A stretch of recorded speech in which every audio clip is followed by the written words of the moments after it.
We begin this morning with a story. Some of this actually happened, some of it did not. It will be left to you to try to imagine which parts are which. A young schoolboy was accustomed to having his father come and fetch him at the end of every school day and bring him home. Since he was only a first grader and the school was located in a large metropolitan area, there was no way that his parents would allow him to walk home by himself. Because his home was not within the zone where the school buses ran, he understood that he needed to wait for his father to come and pick him up. And so he did, faithfully, every day, day after day. But on one occasion, because his father was busy doing errands connected to his profession, he simply forgot. Time went by, he forgot what time it was, he forgot to come and pick up the first grader, who happened to be his son. So the boy sat on the front steps of the school building and he waited. 3 o'clock gave way to 3:30, and then 3:30 became 4 o'clock, and finally, at 4:30, the last staff person to leave the school building came out on the front steps, and she asked solicitously to the little boy, do you go to school here?"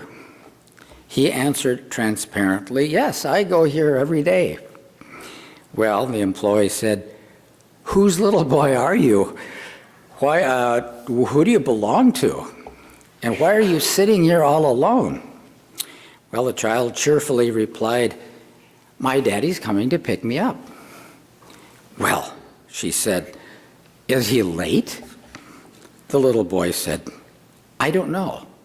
I don't know what time it is." Just then, a car pulled up at the curb. The child's father leaped from the driver's seat and hurried to the front steps of the school, and he said, "I am so sorry." He scooped up the youngster into his arms and said, "I completely forgot to come and get you today."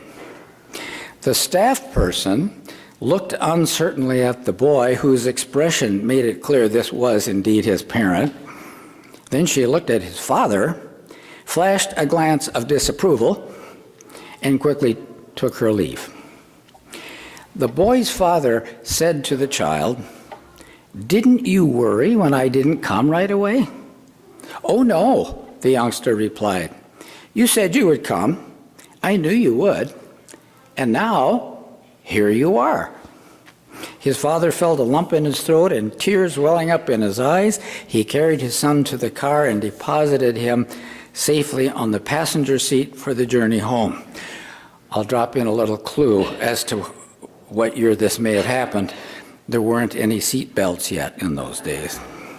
So as they drove along, the child turned to his father and he said, "That nice lady asked me, 'Who do you belong to?' Didn't she know I belong to you?" Now, as suggested at the outset, some of the story is true. It's a cautionary tale in some ways, and in some ways it's a scary story, as any parent sitting here this morning realizes immediately. But it does illustrate one clear truth. When we know to whom it is that we belong, and we trust implicitly that this is indeed true, it makes all the difference in the world. The story about Jesus' baptism is about several things. Underlying the story, in this case told by the writer of the earliest gospel, Mark, is the theme of belonging. At the outset of his ministry, Jesus needed to know what we need to know: to whom do you belong? And why does that matter?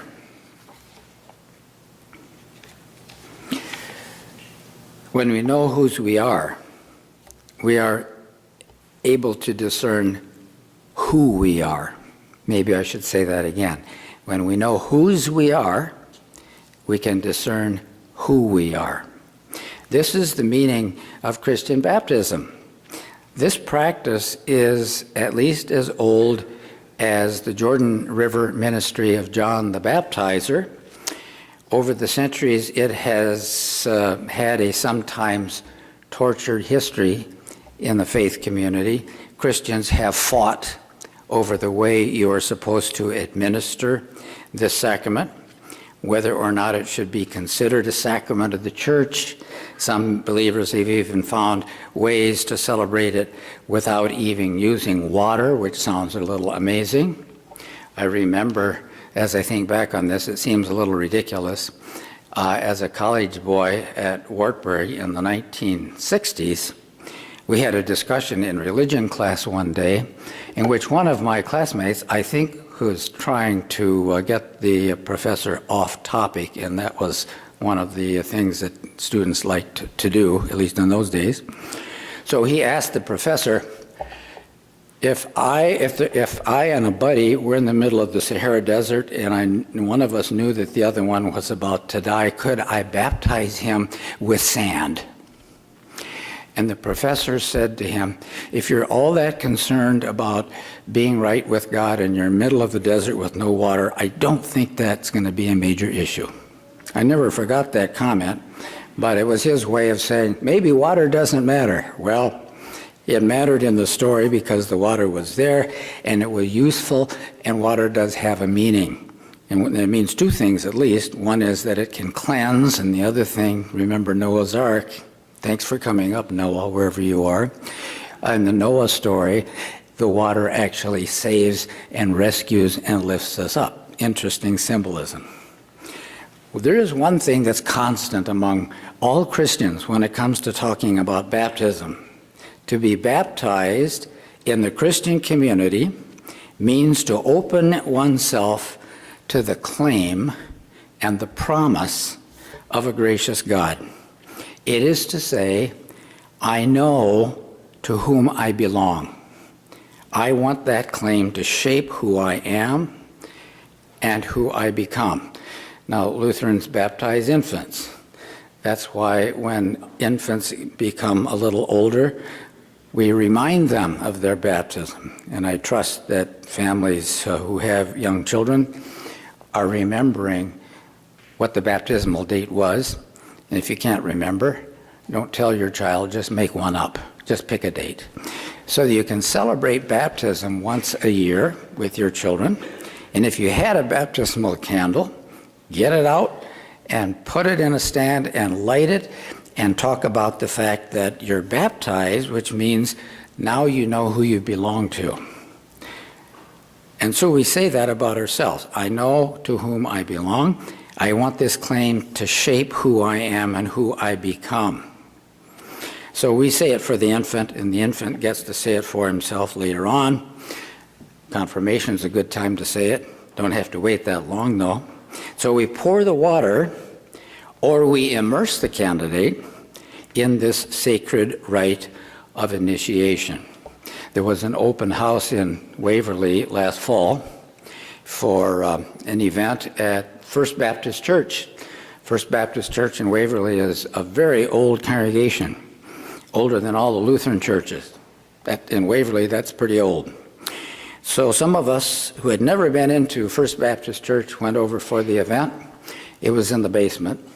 And afterwards, the pastor said, if you would like, come on upstairs. We have a historic sanctuary. You might as well see it. So I did. And I said to the pastor, this is an interesting area with this rather elegant dark curtain hanging. What are you concealing behind that? I was just trying to give him a hard time. And he said, you're obviously not a Baptist. That's where the font is. That's where we immerse people. And I thought, it's a Lutheran town. They probably are covering it up so that they don't look so un-Lutheran. But that's the way the Baptists will baptize. And when you're baptized in the Baptist church, you know it's happened because you're under the water. Anyone who reads or hears the story of Jesus' baptism cannot help but ask a question about why he submitted to this practice. By the end of the first century, when the Gospel of John was written, that's the last one we have, the most recent in our collection, there was among believers the suspicion or the outright belief that Jesus was divine. The first believers were not always sure about that, but this idea developed. And they decided if he were divine, then getting baptized didn't make any sense for him. There is more than one way to address this. Matthew, Luke, and John all suggest that there was divinity in Jesus from his birth. In Matthew's case, the writer has Jesus declare that his baptism was necessary to fulfill all righteousness. We're outside of the text because we're supposed to talk about Mark today, but that's the way Matthew answers the question. Why did Jesus get baptized? Luke doesn't give us an answer. And in John's case, he simply doesn't have a baptism story, so you don't have to deal with it. Some of our religious thinkers have suggested that in the case of Matthew and Luke, the divinity of Jesus doesn't even enter into the equation because neither of these writers may actually have believed that Jesus was divine, but that's another whole story. It comes up when we think about Jesus' baptism. Today in the text, we're not in Matthew, we are in Mark. And Mark says Jesus was declared to be God's special person at the moment of his baptism. And it's Mark's way of telling his readers and his hearers, now you know who Jesus is and whose he is. It's the same with us. I could ask for a show of hands, anybody here who was baptized, but not as an infant. It's always revealing. Maybe I should ask. Do we have any folks that who were baptized as teenagers or adults? If the answer is no, then I'm looking at a Lutheran crowd. So regardless when we were baptized, we are declaring or having it declared for us, now we know for certain and for all time who we are and whose we are. Once we're sure about this, we can live and love and serve and celebrate and die safe in the arms of a loving God. Let me close with a reminder of the story of that first grader sitting on the front steps of the school building.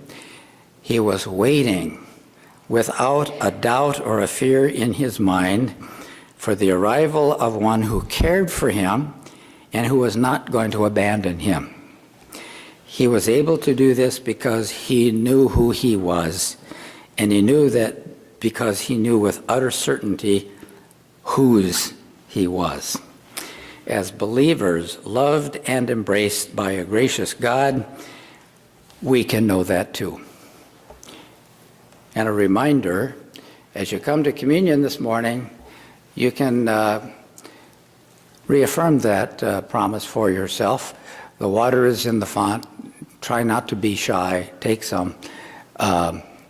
Trace the cross sign on your forehead, and remember, we all know who we are because we know whose we are.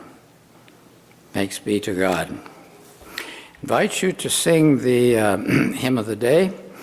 It is, I Want to Walk as a Child of the Light.